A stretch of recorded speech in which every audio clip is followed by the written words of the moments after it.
April 11, 2018 Rajasthan மாநிலம் ஜெய்ப்பூர் பகுதியில் ஆழ்வார்னு ஒரு பகுதியை சேர்ந்த லேடிஸ் ஹாஸ்டலில் ஒரு பெண் தன்னுடைய ரூம்மேட்டை காணா அப்படின்னு சொல்லிட்டு அந்த லேடிஸ் ஹாஸ்டலுடைய வார்டன்கிட்ட போயிட்டு கம்ப்ளைண்ட் பண்ணுறாங்க. இந்த வார்டன் அங்கே இருக்கிற எல்லா இடங்களுக்கும் ஆள் அனுப்பி விசாரிச்சுட்டு ஃபோனுக்கு ட்ரை பண்ணுறாங்க. ஃபோன் சுவிட்ச் ஆஃபில் இருக்குது.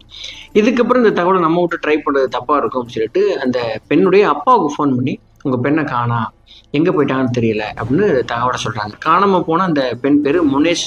இவங்களுக்கு 23 வயசு. ஒரு மாதத்துக்கு முன்னாடி தான் இந்த லேடிஸ் ஹாஸ்டலில் வந்து அவங்க தங்கியிருக்கிறாங்க.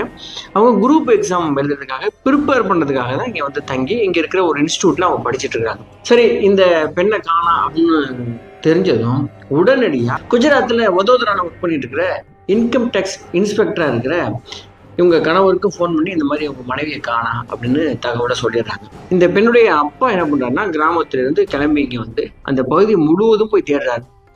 தன்னுடைய பெண் படிச்சிருந்த இன்ஸ்டியூட்டு, பக்கத்தில் இருக்கிற மற்ற ஃப்ரெண்ட்ஸ் வீடு, தூரத்தில் இருக்கிற சொந்தக்காரங்க வீடு, இப்படி எல்லா இடத்துக்கும் ஒரு நாள் ஃபுல்லாக அலைகிறார். 11 அன்னைக்கு நைட்டு 12 முழுவதும் தேடி பார்த்துட்டு இதுக்கப்புறமும் நம்மளா தேடுறதுங்கிறது ரொம்ப கஷ்டம், தப்பா போயிடும் அப்படின்னு சொல்லிட்டு அங்க இருக்கிற போலீஸ் ஸ்டேஷன், அதாவது காந்தி நகர் போலீஸ் ஸ்டேஷனுக்கு போயிட்டு ஒரு கம்ப்ளைண்ட்டை கொடுக்குறாரு, என்னுடைய பெண் காணா அப்படின்னு.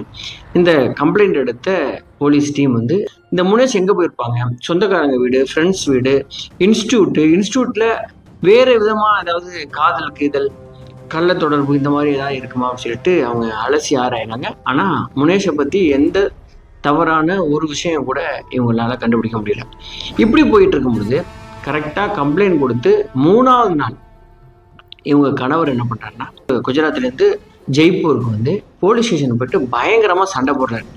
என்னுடைய மனைவியை கண்டுபிடிக்க முடியலன்னா நீங்களாம் எதுக்கு இருக்கிறீங்க, நீங்களாம் என்ன ஆஃபீஸர், ஏன்னா இவர் ஒரு இன்கம் டேக்ஸ் ஆஃபீஸரில், அதனால தன்னுடைய அந்த பவர், தனக்கு இருந்த அந்த அதிகாரிகள் மட்டத்தோட தொடர்பு இதெல்லாம் வச்சுட்டு ஸ்டேஷனையே எல்லாரையும் கடுமையாக திட்டுறாரு, சண்டை போடுறாரு. உண்மையை சொல்ல போனால் அந்த ஸ்டேஷனில் இருக்கிற அத்தனை பேருமே பயந்துருக்காங்க.